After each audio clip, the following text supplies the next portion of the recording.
Yes, you've seen it correctly. The friendship with Blaze Wizard is over. Nightwalker is my new old best friend. No. But I am back on the Nightwalker and I am back to maining this class. And why I quit Blaze Wizard, I'm gonna get into this video, as well as, just to get everybody up to speed again, I'm gonna showcase some bossing, as well as today's honor reroll event, because it was quite a gain for me. Let's get into the first topic, which is why I am back on the Nightwalker and, just continuing to play Blaze Wizard as its second main instead of, truly just sending it, right? The main reason is the announced KMST change that basically nerfed all the supports, right? And I only really did pick up Blaze Wizard as a main because of the support, right? I wanted to be that character that is always gonna be a worthwhile pickup, and that is basically taken away from the class now. And now it's really just the damage that it does provide, as well as a small, relatively small amount of support and capability. And to get into, the rough details, the final damage output, or output, not the final damage it provided as a, boost to its party members went down from like 16 to 4%. And that's straight up not good enough, right? Even if I were to pick up a duo partner for something like HLotus in the future, right? After this support nerf patch hit, I would rather pick another Nightwalker than a Blaze Wizard that boosts my damage by 4%, right? Because I know the Nightwalker is so unbalanced, through the attack speed abuse, that it's just gonna be better, right? And since I realized that, I didn't really feel like continuing to play the Blaze Wizard as a main. Although it is extremely fun to play, but the downside is you have to put in a lot of work in order to get out the damage, and it's extremely unsafe, right? And when looking at the KMS changes, I don't think it's really worth it for me to really put in the effort to get out the damage. The damage amount changes faster than you can change mains, right? So it's always not really the brightest idea to discuss pure damage output, but if you compare to any class that abuses the attack speed 10 by a lot, right, you'll always be on the curve, whereas they are above the curve, right? Because balance is right now determined kind of downstream from Korea, while we have this extra feature, right? So Nightwalker is always gonna be 10% above the curve in like a 6-minute rotation, right? While others are, just on the curve, right? I know for Nightwalkers in the first like 30 to 40 second window where, the damage happens that matters the most, basically, right? Because it is the most. The attack speed abuse basically is not as noticeable. But, in modern bossing, as it seems like everybody wants to DPM, so I'm always gonna have this advantage with me. And, the other really huge point for me was that Blaze Wizards were changed significantly, but a lot of the kind of needed quality of life adjustments weren't done. And that just tells me that the people at Nexon don't really care too much for the class at all, because there are some like really obvious points of, entry for changes or improvements that are probably necessary in order to, get the clunkiness fixed, right?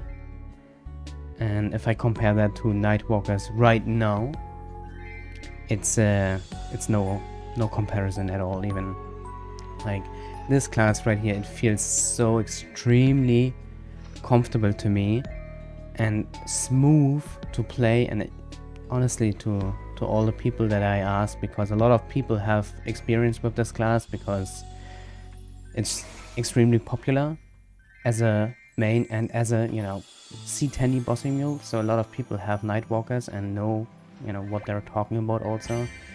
And yeah, this class is just really, really good right now. And even if it doesn't get changed in the future, it's already good, right? I don't have to pray for any changes because I'm always going to be ahead of the wave, ahead of the curve, right? Through the attack speed advantage. And it feels really nice to play. And also, you know, in comparison to Blaze Wizard, it is really safe to play because we heal with, you know, each attack basically. So yeah, many advantages, and I am 100% back. What can I tell you? Alright, so let's get into some of this week's bossing, just to, you know, get you guys an idea of how strong my Nightwalker actually is, right? Just in case you forgot, we haven't talked about this guy in a hot minute, right? For this week's video, I've prepared some hot hot gameplay right here, full opacity gaming in Saren. Another reason why I really like Nightwalkers are that you can actually pull this off, right? Other classes are straight up impossible to play on full opacity. For Nightwalker, it's kinda okay. You still gotta know the boss really well in order to do good, right? So yeah, as you can see here, we are one bursting phase 1 of Hard Saren. Basically one bursting, I didn't really do the perfect job right here, but you know, it does the trick, right? We can get through phase 1 easily. I don't need to apply any more pressure here, and when I want to phase, I can basically just phase, right? I want to end here on some really nice gameplay. Actually, I'm kind of proud of this and really liked how I ended the fight here. And yeah, so I'll do this every week basically, 15-minute Saren fight. It's really the hardest boss that I clear solo now. I do normal colors and easy culling runs in a party. You know, sometimes I fill, sometimes I have a party. I'm, you know, kind of in between right now. I'm also looking forward to soloing these bosses, but yeah, I'm a little bit unsure about that. And yeah, so this does it for Saren. If you want to know the gear, it's not gonna happen in this video. I'm sorry. I hate showing my gear nowadays. It's basically at the soft cap, right? All full potentials, no double primes besides the weapon, and that's basically it. I have one 23-star superior ring. Okay, cool, but you know, it's really nothing amazing, I would say. The flames are at the point where they are just too expensive to be improved, so that's also the you know, it's just the normal end game gear, right? I can improve 6-drop and I can improve the gear, of course, right?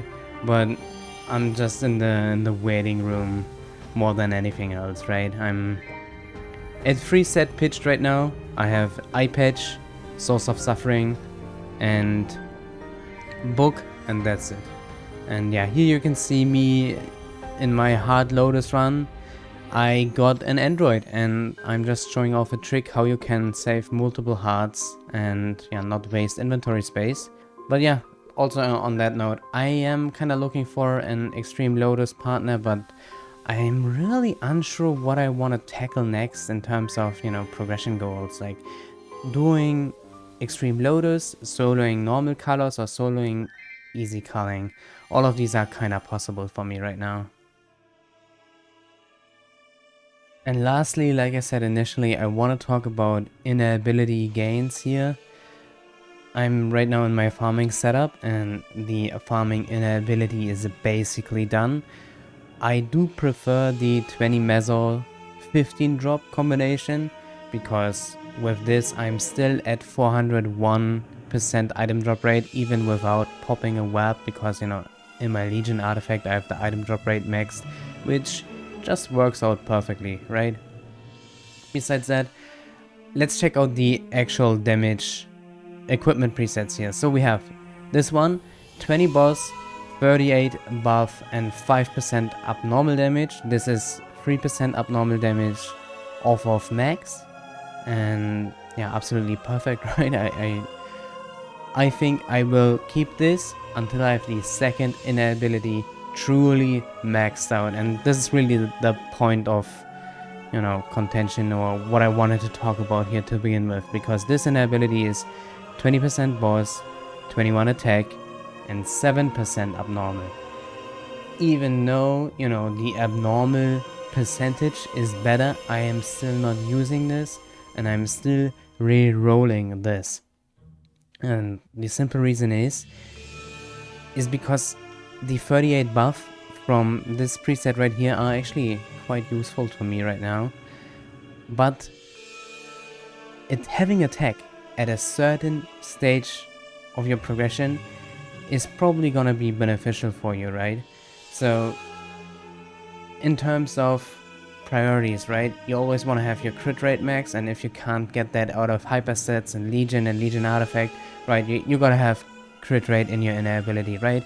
We are past that point, right? We are at the point where we would like to have buff duration in our inner ability, right? And we are about to be past that point as well, because as soon as I hit 9.5k Legion, I get to put another member on the board, right? And that member right here is gonna be also put into buff duration. And you're gonna reach a point where the additional buff duration isn't really worth the slot in the inner ability here, because for what I currently need buff duration, having like 20% from the Legion and a little bit from event skills is good enough for me, right? So right now you get how much buff duration from Legion artifact? Let me just check. I think 20, right? It's 20? Buff duration 20%. Okay, so you get 20% from Legion artifact, 5% from the mechanic, and then let's say you get 15% or 20% from your event skill, right? In this case, I only put 10% because, you know, I didn't really pay attention, right? It's so uneven also. I don't really...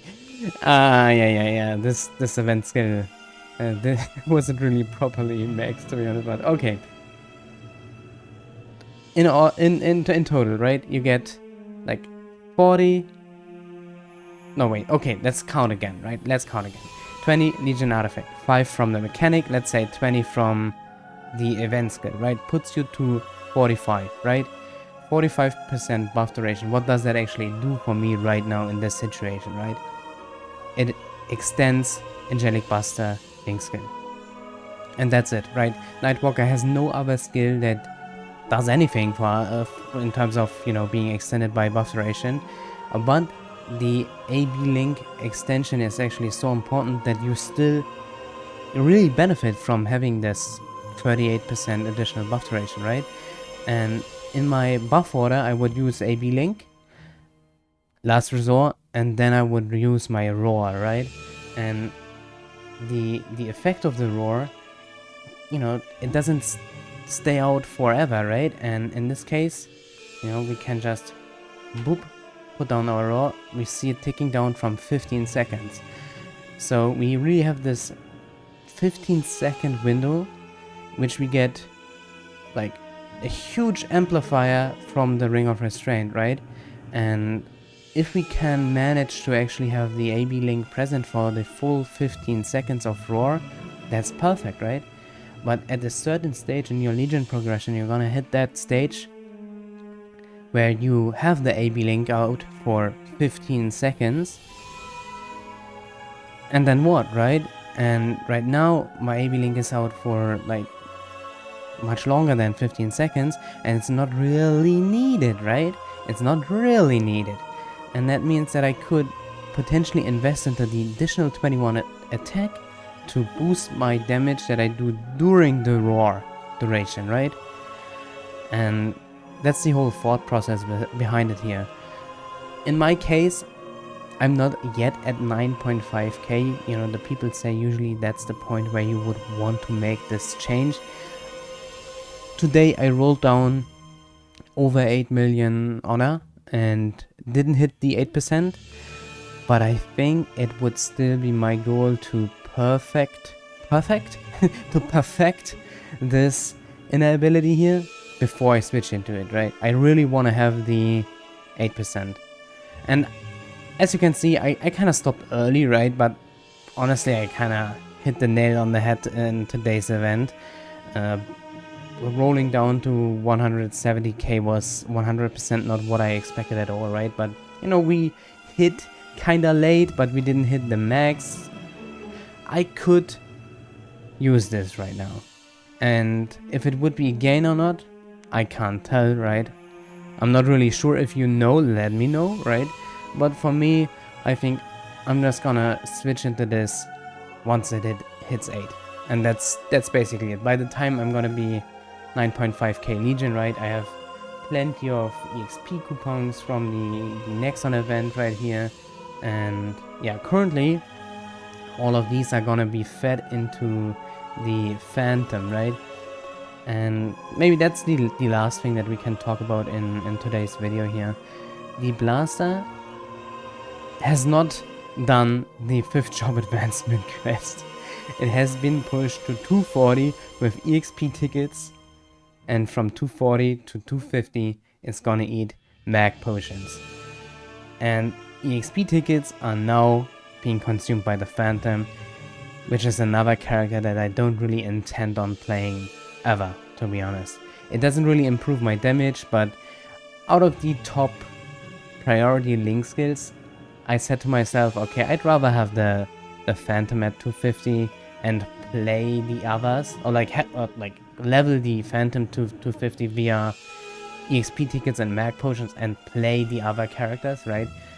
So yeah, the 1% additional measure is not ever gonna matter, right? But eventually you wanna, you know, get the Legion big, I guess. Yeah.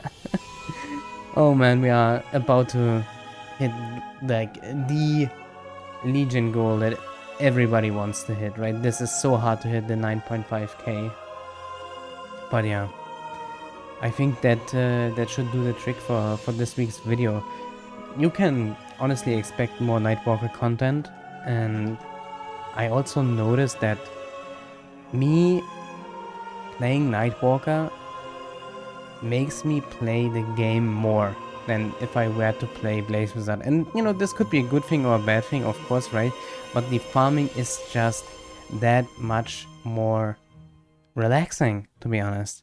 It's really what I've gotten used to and what I like, and that's honestly another big thing. I could keep going with, you know, points and, you know, okay, one more thing. I do have the ROG Ally, a mobile PC, which is basically, you know, like a laptop, but it looks like a controller, you know, something like that.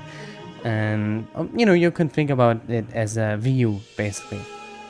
Anyways, I do farm a lot with that on the couch, right? And I do prefer to farm on the Nightwalker with that thing. And you know, that's just another point for the Nightwalker for me. And yeah, that's also why, oh man, I really want to close up this video. What's happening? Okay, that's also why I have 350 fragments roughly and haven't spent these, because I'm still debating on what I want to spend these on. I could push, you know, Origin to 30 in order to, you know, make one bursting phase 1 of Carling, you know, any peril easier. I could put them into Soul Janus to get more passive EXP, because, you know, hitting 286 and 287 is gonna be a good gain on the later stage bosses, right? Also Extreme Lotus. I could keep on maxing my Shadow Bats here, because it's a cheap thing to max, right? And I could also work on the other skills. This is not following the sheet, this is more like, okay, I'm gonna go in increments of 5 because it looks good, and then, you know, however I think about it, right? And the Greater Dark Servant is lacking behind because I'm like 100% of the time using a cooldown head, which, you know, if I were to just summon the Greater Dark Servant, you can see 51 seconds, and, you know, it's roughly out for how long right now? I think it's for 48. If I Where to look this up real quick? No, 51 also, yeah. So the duration is kind of the same as the uptime, and when you wear a cooldown head with, you know, Greater Dark Servant at a higher level, it can start messing with your gameplay, and I'm really afraid of that point, and that's why I haven't proceeded to put points into Greater Dark Servant. And also, oh my god, another point. Okay, another point. Okay, this is maybe the catch-up episode that you guys needed in order to really get into the progression again, I guess. I have one eternal piece right here. The potential is done, no stars, and I'm working on the flame. You know, all the free stuff is being thrown at this right now, right? And until we hit a flame. And yeah, I honestly thought about rolling 4% cooldown reduction on this and just re-rolling the potential on the CRA head, but honestly, I'm so confused when it comes to eternal progression right now. I think I'm waiting for like 3P17 and take it from there. But yeah, I'm a little confused. I will definitely not boom this right now because, you know, I'm throwing flames at this, and I'm really a big hater of buying flames. I hate buying flames. That's so not worth it ever, right? So I try to keep this around in the inventory. Alright, so this should do it. I gotta cut up the episode. If you stayed around for this long and, you know, stayed around for me rambling, thank you so much for watching. If you want to support me any further than this, you can become a member and get early access to all of my episodes. And with all that being said, I hope you had a great week. Have a great week ahead of you. Take care, everybody, and bye-bye.